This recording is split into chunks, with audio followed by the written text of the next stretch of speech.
Salut salut et bienvenue sur la chaîne YouTube du web magazine levélourbain.com.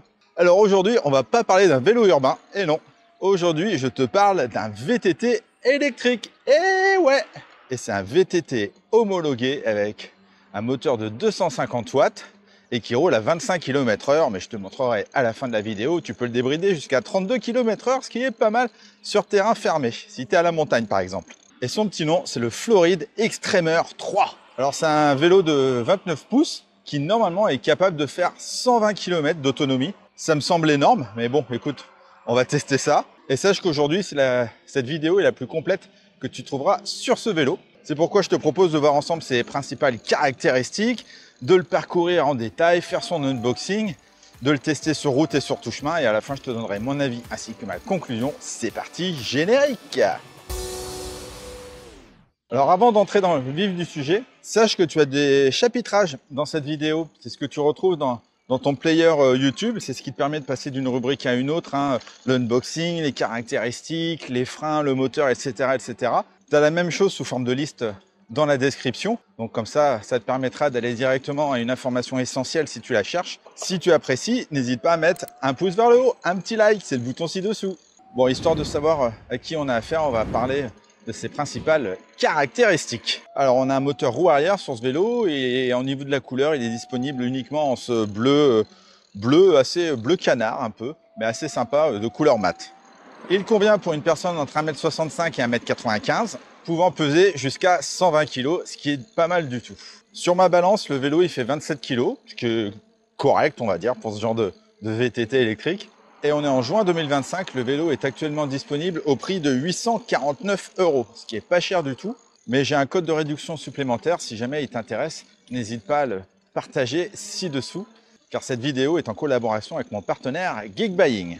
Ensuite, on a un cadre en aluminium 6061 renforcé par traitement thermique, et le vélo fait 190 cm de long. On a donc un long vélo. Et enfin, on a une béquille, tout ce qu'il y a de plus classique sur ce vélo. Et tiens, toi, derrière ton écran, pendant que j'ai toute ton attention, si jamais tu veux me soutenir et m'encourager à faire toujours plus de vidéos, je t'invite à liker, c'est le petit bouton ci-dessous, et à t'abonner à la chaîne, puisque vous êtes en fait 75% à regarder mes vidéos sans être abonné. Donc n'hésite pas à le faire, c'est gratuit, ça va favoriser l'algorithme YouTube qui mettra plus facilement cette vidéo en avant.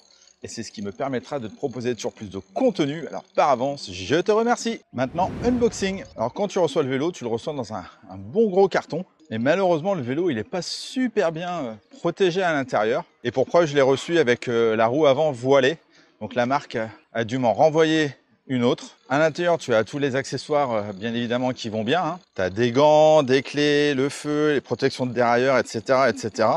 Mais donc, tu l'as compris, c'est à toi de terminer de monter le vélo. C'est pas très compliqué, il m'a fallu un petit quart d'heure. Et si jamais tu veux voir exactement comment on fait, mon partenaire a fait une vidéo explicative de l'unboxing, je te mets le lien dans la description ci-dessous. Avant d'aller tester le vélo, il faut bien évidemment charger la batterie, et on a donc une batterie lithium-ion de 576 watts, 48 volts et 12 ampères. Pour cela, tu dois la connecter au chargeur qui lui fait 2 ampères et 54 volts. Donc soit tu fais directement sur la batterie qui est là sur le cadre, tu soulèves le petit capuchon et tu plugues le chargeur, ou alors tu enlèves la batterie à l'aide de la clé qui ne sert pas à démarrer le vélo. Et là, tu prends la batterie, tu l'emmènes chez toi ou à ton taf et tu recharges celle-ci hyper facilement. Dis-toi qu'il te faudra 6 heures à peu près pour recharger complètement la batterie. Donc n'hésite pas à le faire après ta balade ou ton vélo taf, mais pas tout de suite après. Attends bien que ta batterie soit refroidie. C'est toujours mieux, c'est ce qui fait que ta batterie durera plus longtemps. Comme d'habitude, je vais te parler du confort du vélo. Donc à l'avant, on a une fourche hydraulique et à ressort avec réglage de dureté, avec la petite molette, ça c'est vachement bien. Et elle fait 80 mm de débattement. Au milieu du cadre, on n'a pas de suspension et on n'a pas de tige de selle suspendue.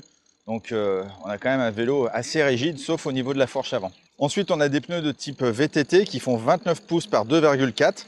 Alors, ils n'ont pas de bande réfléchissante pour être vus la nuit, c'est dommage, mais heureusement, tu as les cathodiotes. Ensuite, on a une selle relativement basique, assez fine, et je t'avoue, elle est assez dure aussi, elle fait un peu mal au popotin, hein. C'est pas la selle la plus confortable, hein.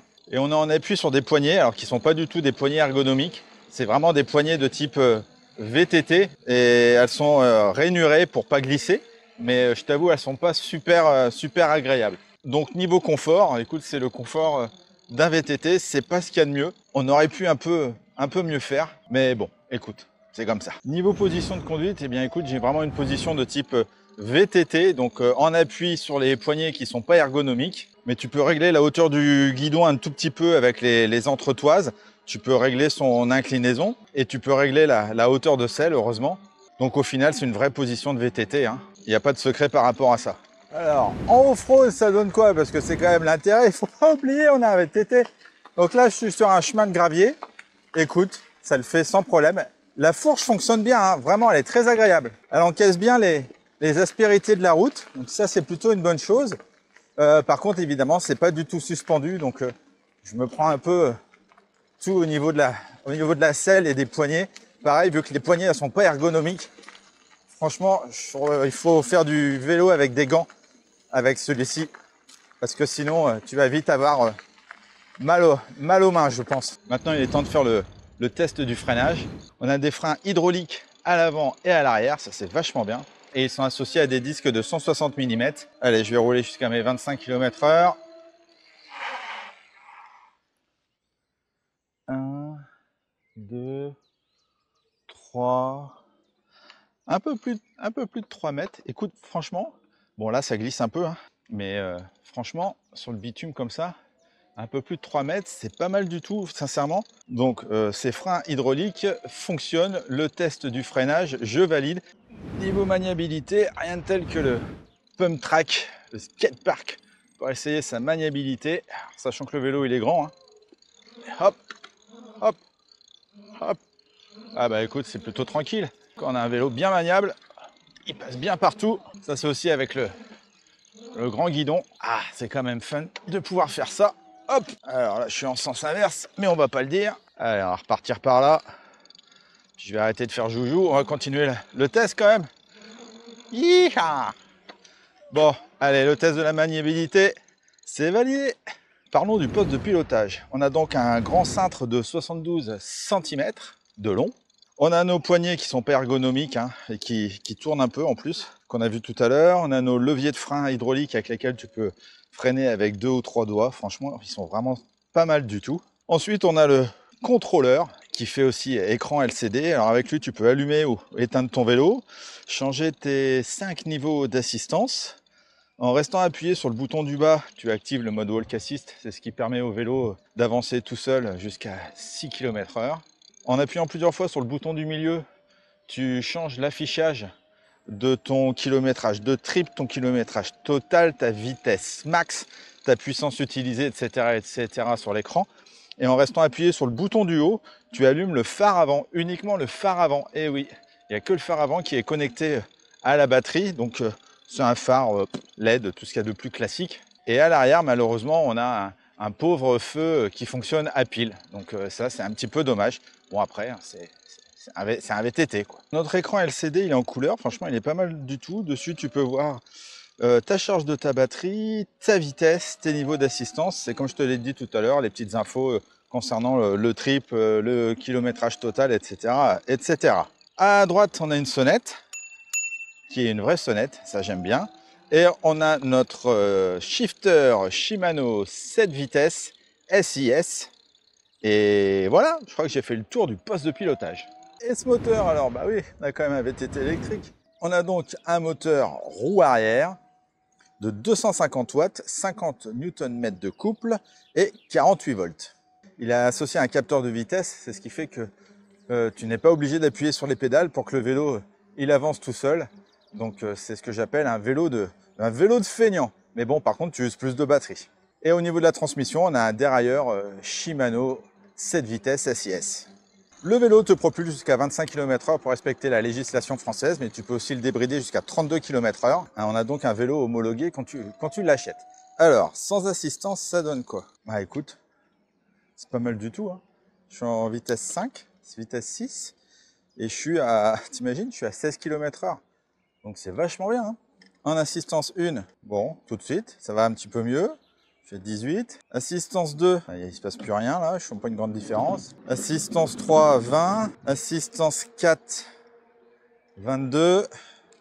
Assistance 5, ça y est, c'est surtout en assistance 5, ça booste. j'arrive à mes 25 km/h. Comment changer ta limitation de vitesse? Comment aller à ta vitesse max de 32 km/h? Alors, je me pose là. Je vais le faire en même temps que toi. Donc, tu appuies sur plus et moins en même temps. P1, c'est la luminosité de l'écran. P2, c'est les kilomètres ou les miles. P3, c'est les volts. On est sur du 48 volts. P5, c'est pour changer tes niveaux d'assistance. Donc, tu peux en mettre 3, 5 ou 9, je crois. Et P6, c'est la taille des roues, 29 pouces. Et P8, c'est là où tu as 25 km/h et que tu peux mettre à 32 km/h. Et après, tu éteins et tu redémarres. Allez, on va voir jusqu'à combien je vais. Hop, sachant que, évidemment, c'est sur route fermée, parce qu'en France, c'est interdit. Alors, assistance 0, ça va pas le faire. Allez, c'est parti. 18, 20, 25, 28, 30, 32. Je suis à 32. C'est bien, hein? Franchement, pour faire du VTT en hors-piste, c'est vachement bien. Le seul inconvénient, c'est que, à mon avis, au niveau de la puissance de la batterie, je sais pas combien tu vas faire de kilomètres, mais forcément, tu vas user plus de batterie. Alors, en montée, ça donne quoi? Bah écoute, c'est pas mal du tout, hein. Je suis en vitesse 7, assistance 5 et je monte à 22 km/h. Donc en même temps, j'ai envie de te dire, heureusement qu'il grimpe des côtes, c'est quand même un VTT électrique. Sachant que tous les vélos n'arrivent pas à monter cette côte. Donc le test de la montée, ça, c'est validé. Niveau des paires arrêtées, il me faut combien de temps pour arriver à mes 25 km/h? C'est parti, 3, 2, 1, go! Ah oui, il faut le lancer hein, au début. Il n'est pas très réactif, on va voir ça après. 16, 18, 20, 23, 25. Bon, il a quand même la patate. Hein. Ça, c'est un bon point positif. Et donc, la réactivité, au bout de combien de tours de pédalier l'assistance se met en route, c'est là que ça pêche un peu, je crois. Je suis à la moitié. Un quart, un demi. Un demi. Il faut un demi-tour de pédalier pour que l'assistance se mette en route. Ça pêche un petit peu au démarrage. Mais bon, par contre, on arrive vite à 25 km/h. Concernant l'autonomie de ce vélo, alors ils le vendent en disant que tu vas faire 120 km. Oui, c'est 120 km en assistance 1 sur du plat et si tu fais 60 kg. Donc bien évidemment, tu te doutes que c'est pas ça du tout. Moi, j'ai fait la moitié de la batterie et j'ai fait un peu plus de 20 km. Donc écoute, on verra si je fais 50 km avec ce vélo. En tout cas, je vais aller jusqu'à presque épuisement de la batterie. Et je te mets là sur le côté exactement combien j'aurais fait de kilomètres avec ce vélo. Après, ça dépend de ton poids. Moi, je fais 80 kg. Ça dépend de la température extérieure. Bon, là, il fait 28. De la manière dont tu utilises tes 5 niveaux d'assistance. Si tu as beaucoup de côtes ou pas. Là, moi, je lui ai mis des bonnes grosses côtes dans la tête. Donc voilà, mais en tout cas, ça te donnera un bon point de référence. On arrive bientôt à la fin de cette vidéo. Il va être temps de faire le bilan avec les plus et les moins. Alors écoute, les plus, rapport qualité-prix, écoute, c'est un VTT électrique pour pas très cher. Tu en as pour ton argent, tu as quand même des freins hydrauliques sur ce vélo. Son look, moi je le trouve plutôt sympa. Je sais pas ce que tu en penses, n'hésite pas à me le dire dans les commentaires. Et après, j'ai rien de spécifique à dire sur ce vélo dans les plus. C'est un vélo normal, quoi. Et c'est pas un vélo foufou, il n'a pas un truc de dingue. C'est un VTT électrique basique. Voilà. Et par contre, concernant les axes d'amélioration, bah là, c'est sûr que c'est pas un vélo urbain. Donc, t'as pas d'insert sur le cadre, tu n'as pas de porte-bagages, tu n'as pas de garde-boue. Donc, voilà, c'est vraiment du VTT, c'est pas un vélo urbain. Et puis après, niveau confort, bah, voilà, je l'ai dit, c'est un VTT rustique, c'est pas un VTT tout suspendu. Moi, je te conseille, si tu l'achètes, c'est achète une petite tige de selle suspendue. Ça te fera du bien à ton popotin et ça sera plus agréable pour les longues distances. Donc, tu l'as compris, hein, on a avec ce VTT 4Ride Extremer 3, un VTT basique de moyen de gamme, à un prix intéressant qui te permettra quand même de bien t'amuser en off-road, en plus débridable à 32 km/h, ça c'est vraiment bien. Il m'a emmené d'un point A à un point B sans aucun problème. Encore merci à Geek Buying, mon partenaire, de m'avoir envoyé ce vélo pour réaliser cette vidéo. Si jamais tu as des questions sur celui-ci, n'hésite pas à me les poser dans les commentaires, j'y répondrai avec grand plaisir. Et quant à moi, je te dis à très vite pour de prochaines vidéos du monde du vélo et parfois des trottinettes sur levélourbain.com. Ciao, ciao!